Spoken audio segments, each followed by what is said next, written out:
আহজাবের যুদ্ধে হরত জাবের রাদি আল্লাহু আনহু হুজুর সাল্লাল্লাহু আলাইহি ওয়াসাল্লাম কে দাওয়াত করলেন এবং একটি ছাগল জবাই করলেন।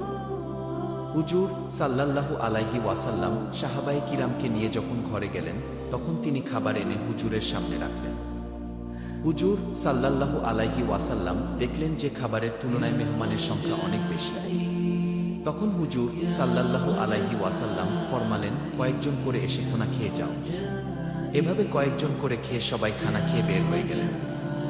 হরত জাবের রাদি আল্লাহু আনহু বলেন, হুজুর আগ থেকে বলে দিয়েছিলেন যে কেউ যেন মাংসের হাড়টি না ভাঙে এবং এদিক সেদিক ফেলেও না দেয়, সবগুলো যেন এক জায়গা রাখে।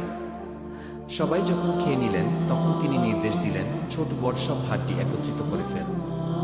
অতঃপর তিনি তার পবিত্র হাত মুবারক ওগুলোর উপর রেখে কিছু পাঠ করলেন। হাত মুবারক তখনও হাড্ডির উপর ছিল এবং পবিত্র মুখে কিছু পড়তেছিলেন।